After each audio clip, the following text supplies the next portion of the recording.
Peter used to be the president of the computing club and the wine club of the University of Melbourne, one of the biggest trading firms in Australia. He is a software engineer of Optiva. Yeah, I think you get a very high score in VCE, isn't it? Yeah, I did. Yeah. It was 99 plus. Wow. It was, I think, 5 to 6 rounds of interview where we start with like a 3-hour coding challenge. So that was probably the round where a lot of people don't get through. I applied to become like an industry liaison for CISA. That was in my second year. So after my second year, I then applied to become the president of CISA in my third year. Did you get like almost 4 nines in it, right? Yeah, so I got 90, 90, 89, 90. Hi everyone, this is Angela. Today I invited Peter as my guest to talk about his uni life and how his job's going to be like.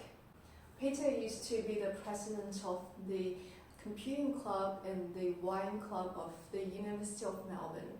Now he's an incoming software engineer of one of the biggest trading firms in Australia. So he's going to be a software engineer of Optiva. Welcome. Thank you. Thanks. Would you like to do a bit of intro of yourself?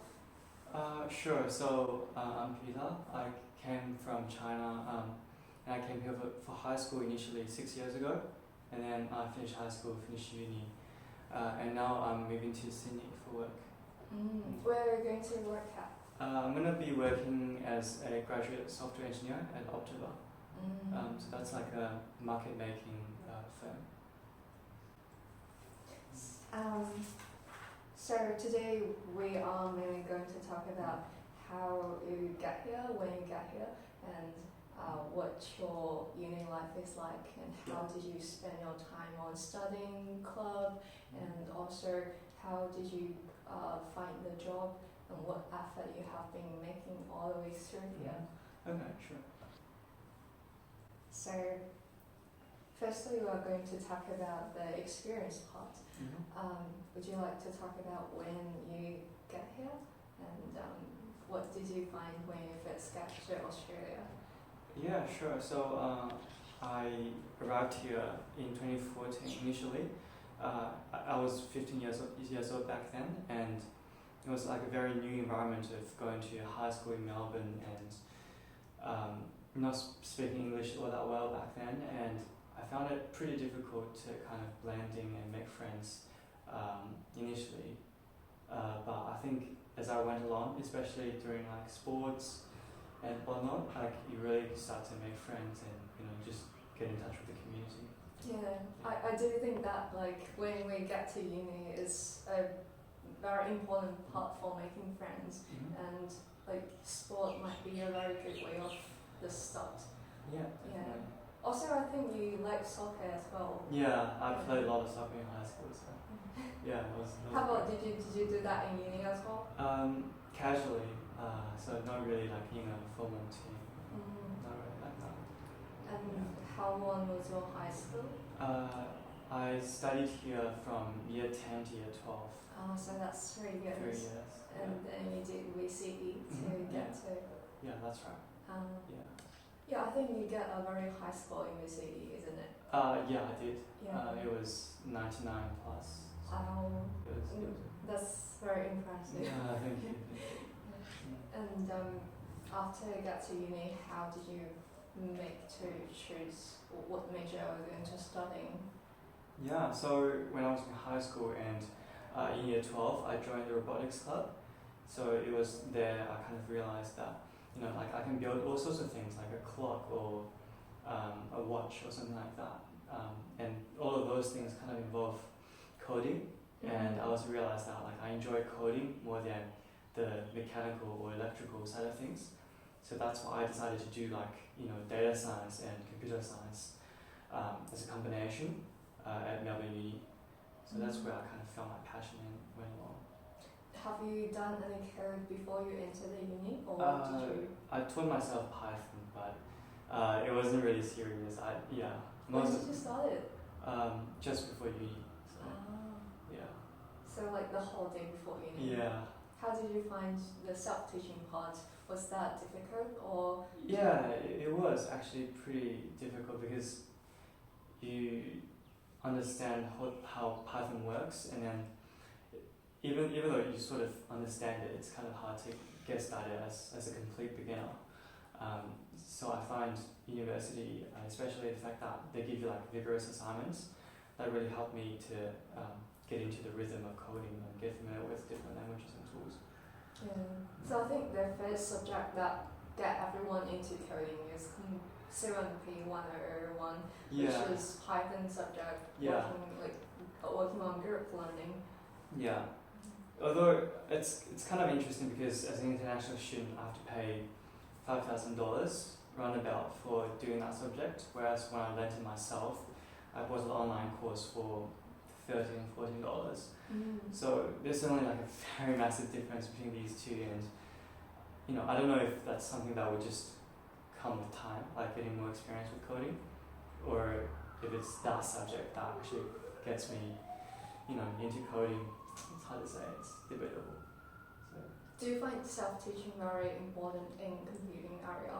Yeah, especially for University of Melbourne because they teach you Python, they teach you C, they teach you Java. That's like really just the bread and butter of computer science. But if you want to do anything else, if you want to build a website, build an app, like you really have to teach yourself because otherwise you just can't really do much. Did you find any subject that involves a lot of self-teaching and then you learn a lot in it? Yeah, so the first time I came across the concept of doing a lot of Googling to find my own answers was when I took a subject called Elements of Data Processing. So that's like the entry-level data science subject where they taught you about data processing and data visualization, that sort of things. They teach you some things in class, but the assignment's really difficult and it's really not anything about what you learn in class. So you have to like do your own research and then go from there. So that was really, really painful. I had to research for like easily 30 hours to do one assignment. But in the end, I feel like that's one of the subjects that taught me the most in terms of learning skills and that sort of things. Yeah. I heard that you're also the tutor of the software modeling and design. How do you find the job and how did you, is there any special requirement to reach to that position? Yeah, so software modeling and design is a subject students usually take in their third year, but I kind of took it in my second year and I did okay, and then I applied to become a tutor at the beginning of my third year. So I was very lucky to get in, and then also very lucky to be able to teach for the entire year last year. I feel like if anything, there's not really any special requirements per se to be able to apply to become a tutor. Obviously, it's probably important that you have done the subject prior to applying. But I feel like what's the most deciding factor in my successful application is that I knew the professor very well when I did the subjects. I was the class representative, so I worked with the professor to an extent. It's really funny because when I was in my second year, I was applied to like internships and stuff like that. I actually asked that professor to help me run mock interviews and stuff like that. So I feel like it's through that process that he really got to know me as a student. So that's why when I applied as a third year student, I was able to be accepted. Yeah, I do find that even in the hardcore area, computing area, networking still count a lot. It's not about it's like how you interact with people. In that way, people can know you more and you can have the opportunity. Yeah. And you mentioned that you were the student representative in the software modeling design. Would you like to talk about what did you do as a student representative? Yeah, so as a generic student representative, really all you need to do is to run like a mid-semester survey to kind of get some feedback and improve this subject for the second half of the semester. So that's really all I did, but it's just a volunteering thing, and I try to become student representatives for most of my subjects throughout uni. So sometimes you get it, sometimes you don't, but I would say overall I've done 2/3 of my subjects. Like, you really don't have to do anything, but I feel like it's a good opportunity to, put your name up on the LMS page and for other students to know who you are as well. Yeah. Except for the studying part, what else do you find interesting in uni? Except for the studying parts. I feel like it's the fact that there's like so many different wonderful societies on campus, and there's always something for you, and I feel like it's through different societies where I make most of my friends. Yeah, I find that because you're very state president for wine club and computing club, so there's so many computing clubs, but you find this one, like you find the biggest one. Yeah. And how did you find this one? Like, what made you know this club, and what made you stay in this club? Yeah, so when I was in my first year, actually, I was very lucky to have gone to a few events, and in fact, back then the vice president of the club became my mentor. So that's why I've always felt quite like CISA is just like one big family where I can hang out and just get to know people. And when I did Foundations of Computing, the president of CISA was also my tutor, so that's why I got to know a lot of people early on, and yeah, that's my first point of contact with CISA. And then later on, I applied to become like an industry liaison for CISA. That was in my second year. So after my second year, I then applied to become the president of CISA in my third year. Yeah. Just a bit of information. So in the every year annual general meeting (AGM), we have a voting session so that everyone can have a chance to be an officer or president or secretary of the CISA. So did you like the society? Like, what kind of events did you hold there? So for example, last year you and I, we actually held around 55 events, I think. Yeah. So there's like the big events, the hackathons, the case competitions, the game development competitions, etc. We also have like regular events with our sponsors, so they can come in and talk to the students about the technologies they use or the opportunities they have. I think I really enjoyed holding the game development competition because it's the first time we did that, and while it was a lot of hassle holding the entire thing, I think it was really fun to see like all the end products that the teams made. It was like a very proud moment for all of us, I think. Yeah. Just a bit more information. So for CISA, we have two traditional competitions. One is Code Brew, which is the biggest hackathon for like if you make an app or make anything in computing. And there's another one called what's that? Catalyst. Yeah, that's the other one we traditionally have. So for our year, when Peter was the president, I was the vice president, Peter started another new program which is really large and which is sponsored by what's that? EA Electric Art. So it's a very big one as well. So definitely. Feel free to join CISA if you want to make your uni life more abundant and colourful.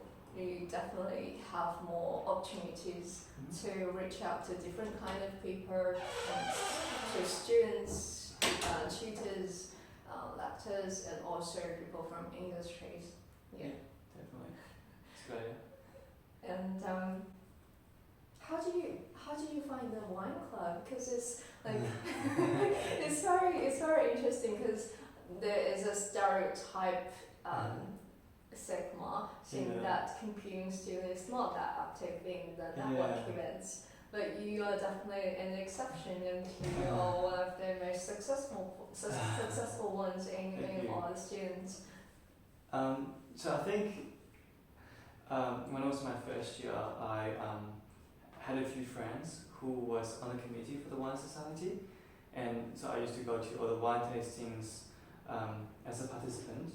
And towards the end of my first year, I went to the wine society AGM, and it turns out no one was running for president, so I just put my hand up and I just went for it. And yeah, so that's how it happened. So in my second year of university, I was both the president of the wine society and a part of CISA.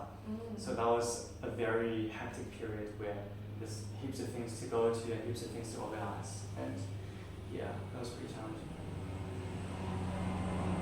That's very brave and impressive at the same time. Thank you. Do you find any interesting events in that society? Yeah, so we do wine society pretty often. I think once every 2 weeks.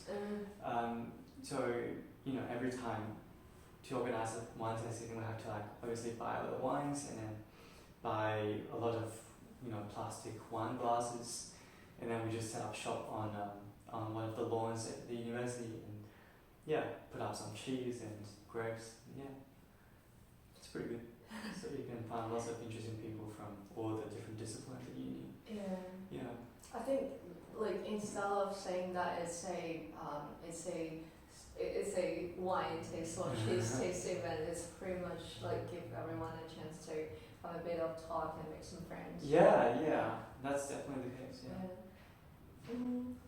I think you also interned in MSP, Melbourne Space Program. Yeah. How did you find that one? When did you get into the volunteering program? So MS program has 2 different branches. The first branch is the space branch, where they launched a satellite into space, and I think they're planning to launch a second satellite at some point. That's so cool. Yeah, I know. And I'm a part of the other branch where we're trying to build an autonomous rover to kind of serve as a prototype as the Mars rover. So it has to be able to drive itself in very rough terrains to get to certain destinations and kind of perform certain tasks. So I just discovered the opportunity, I can't remember, on Facebook or something. Just applied and then did the interview and then got in. So yeah, it's been about a year and a bit, and I recently just quit because I'm just graduated from uni, and but it's been really fun working with lots of people. What kind of specific task were you assigning? What program and what language did you use? So I think we primarily use Python. Excuse me, and something called ROS, which is the Robot Operating System. So I was primarily working on the algorithm part. So there was an algorithm called SLAM, which stands for Simultaneous Localization and Mapping. So that's the algorithm in charge of mapping the environment, figuring out where the rover is and where it's trying to get to, etc. To create a map of its surroundings. Okay, so the robot that you create is working in that map? So it's kind of interesting because the rover, you can put it anywhere in the world, and then it's got a little camera thing called a LiDAR. So it's basically shooting out lots of light and then getting the light back to create a point cloud of its surroundings. And then so you have the LiDAR getting the point cloud, you have heaps of points all around the rover, and then so you're trying to construct the map of its surroundings from all the points. So you don't have a map from the beginning, you have to create your own map and then figure out where to go from there. Is that robot in the virtual space, or is that robot a literal one? So when we design the software and stuff, we haven't worked with the hardware a lot, but the aim is to get it onto the hardware and working in real life. And we were meant to participate in a competition in the US last year, but it didn't happen because of COVID. But I think they're running again this year. So yeah, I hope they go. Yeah, hopefully. Yeah.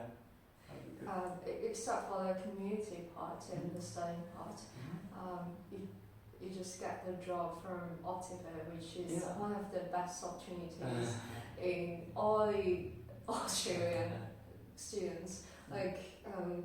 Also, as most of the students may know that international students may find a lot of difficulties because not having a PR. How did you conquer that challenge, and how did you approach the job at the very end? Yeah. So like you said, I'm an international student myself, and I found the process of applying to jobs very frustrating at times because half the companies just wouldn't even consider you to begin with, and so it really becomes a process of looking for companies as early as possible. So I think when I was a third year student, I started in January. I just started looking for jobs, and it's also really important to talk to your friends and see what they're doing. Are there any opportunities popping up, etc. It's really important, and I think it's also very important to have forward thinking where you practice coding interviews as early as possible. So I think when I was in the summer holiday of my second year, I practiced coding interview literally every single day for a month, and I also did a lot of mock interviews with my friend almost every day. So it's through that process that you really become comfortable doing coding interviews and be confident in yourself and that sort of thing. So I think that's really important to do, and to be eligible for more opportunities. I also took an English test called the PTE during the summer holiday as well, because some consulting firms really require you to have a proof of English proficiency. So I also did that. Yeah, even though the Optiva doesn't really require that, but Peter did a really good job. Did you get almost 4 9s in it, right? Yeah, so I got 90, 90, 89, 90. I think some of us might be curious what Optiva is like and what Optiva are looking for when they are doing the recruitment. Would you like to tell us more about how was your interview like? Yes, sure. So I think it might vary a little bit year by year, but when I did it last year, it was I think 5 to 6 rounds of interview where we start with a 3-hour coding challenge. So that was probably the round where a lot of people don't get through because the questions are quite difficult for a coding challenge. And then we would follow it up with a behavioural interview. So that's pretty standard, just to have a chat. And then the third round would be a algorithm round where they kind of assess your understanding of different algorithms. And then I think the fourth round is a 1 day of interviews where they would have a behavioural interview, and they would have a system design interview, followed with chats with different people in Optiva as well. So according to your description, there are mainly 2 things. One is the coding part, which include algorithm and some of your past programs or your working experience. The second part is the behavioral one. So in terms of the coding round, we definitely know that you need to do as much coding challenges to get prepared. But how do you get prepared for the behavioral ones? So I think before when I talked about coding challenges, I think it's a very good idea to have mock interviews. I think it's definitely the same idea with behavioural interviews. Have your friend pretend to be an interviewer and then ask you not just the standard questions, but maybe as many hard questions as you can, so you're prepared for the worst, and whatever they throw you, you'll be able to answer. Do you think some of your past experience helped you to show better who you are in these ones? Yeah, certainly. I feel like obviously I've done interviews with many companies in the past. Some worked out, some didn't, but all of them kind of helped me get more experience with behavioural interviews and just be more confident when I answer the questions. What do you think they were looking for when they were doing the interview? I feel like it's probably the case with many trading firms. I feel like they all value your ability to take feedback very much. So I feel like that will be a very good thing to show, not just for trading firms, but for any firms really. Yeah. And also one interesting thing is that when we were doing the CISA club, we were also hiring the other people. And also when he was doing the mock interview, he is also looking for, it's like a mirror towards yourself. Right. Yeah, like I look for the same quality in other people. Yeah. What were you looking for when you were interviewing the other people? I think when I interviewed for the subcommittee members for CISA, I will be looking for enthusiasm of anything else, because I feel like it's a voluntary position. You need enthusiasm to, be successful above anything else. Yeah, definitely. Thank you. Thanks. That was good. That's almost full mark for everything. Also, would you like to talk about how did you prepare for the mock interview? Like, how much was the conversational part? How much was the coding part? Right. So for the mock interviews that I did the most, they're the coding ones, because for computer science students, that's like the bread and butter of any interview. So that usually involves me doing a question in my own time and my friend doing a question in his own time. Then we will have like a 1 hour call where we, mock interview each other in turn, and then give each other feedback as well. So this kind of also gives you an opportunity, obviously, to simulate an interview environment, but also it puts you in the shoes of an interviewer and kind of figure out, okay, so if I were an interviewer, I would be looking for the interviewee to do this, this and that. So it kind of gives you like a mental image of what you need to do during an interview yourself. What did you specifically find when you were acting as an interviewer? So I would be really looking for active communication. First, obviously, clear up any assumptions you might be having, and also not be afraid to ask questions, to kind of discuss with the interviewer your ideas as they pop into your head, because I think one of the worst things you can do is to just think in silence, and the interviewer wouldn't know what you're doing, and that's not great. I feel like really the interviewer is trying to be a member on your team, so they're trying to help you. So it's really important to talk to them. Do you have to figure out every single output of one question, or do you, as long as you find the right way to it, the interviewer would like to help you? Yeah, so I feel like, first of all, most questions wouldn't be that hard, because you've only got 30-45 minutes. They can't ask you like a really hard question. That's not gonna happen. And I feel like as long as you have like a rough approach in your head, you can talk to the interviewer, get some feedback, and then do some more thinking, that sort of thing. So don't try to like come up with a perfect solution from the beginning, but maybe try to just come up with like a viable solution and then go from there.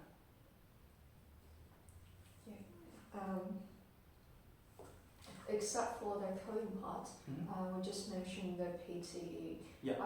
As most of me and other friends of ours, we find that you actually don't look like an international student, as your English is really at a proficiency level. How did you improve your English? So I have been here for 6 years, so that definitely helps. Just it comes with time, I suppose. And another thing would be to kind of really expose yourself to the, English programs, whether if it's like a YouTube video or if it's talking to people. Because I feel like sometimes with many international students, friends of mine, they sometimes would kind of just bunch up and hang out with themselves. So sometimes you don't actually speak English a whole lot, I suppose, even though you're living like in Australia. So I suppose fun ways to expose yourself in a local community and that sort of thing. Yeah. Yeah. That's probably the best I can do. Yeah, maybe just forget that there is a difference, because if you forget that part, you are part of the society already. Yeah, definitely. And at the very last, would you like to give some suggestions for all the computing students and non-computing students and freshmen and graduates, like on both the courses or both the job parts?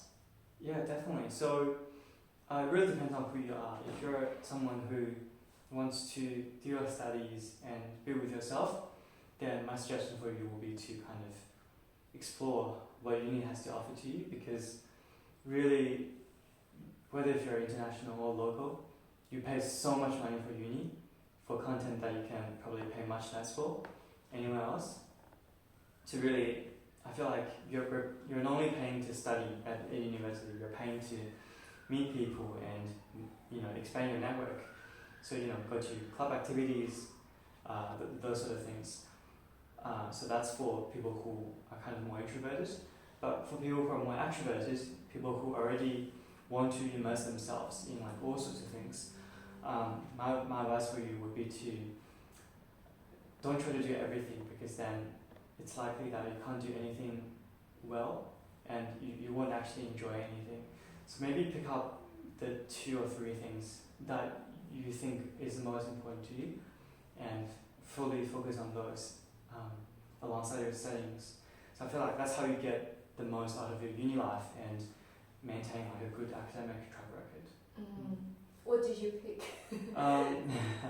So there's CISA for me, that's like a huge commitment for our uni.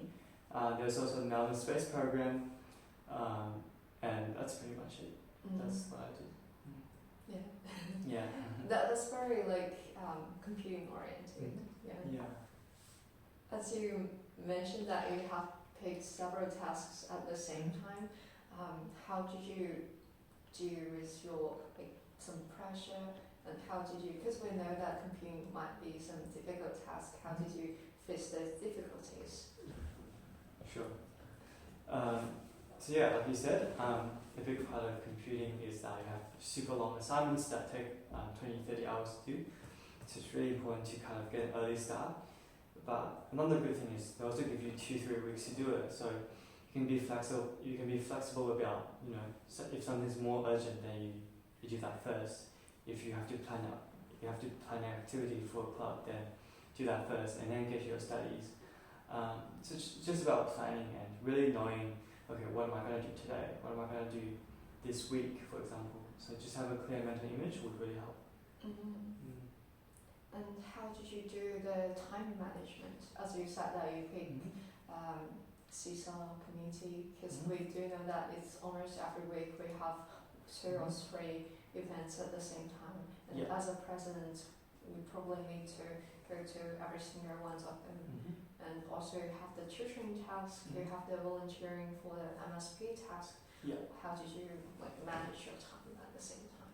So I guess you would think that as the president of CISA, I would have had to go to every single event, but I feel like it's really about delegating, because your committee is not just there to do groundwork, like whatever you assign them to do. You would want every member to have their own initiative, so they would kind of take charge on some certain event instead of yourself. So for example, last year we had a innovative high school panel event where we had 2 panels for high school students as well as coding workshops. But I wasn't directly involved with the planning phase because I delegated that to our diversity officer, Betty, who came up with the idea of hosting this panel, and she naturally then took on most of the organizing. So I feel like this way you can kind of get most of the energy out of everyone, and then do as many wonderful events as otherwise possible. Yeah. Yeah. I feel like when in Australia environment, Yeah. there are so many people mention the word leadership, but when we really get to this position, it's pretty much just give the other people an opportunity Yeah, to for sure. show their energy. Yeah. Yeah, definitely. Okay, thank you for watching. It's pretty much for today. If you do have more questions for Peter, if you do want to ask more specific questions on how to develop more and how to experience more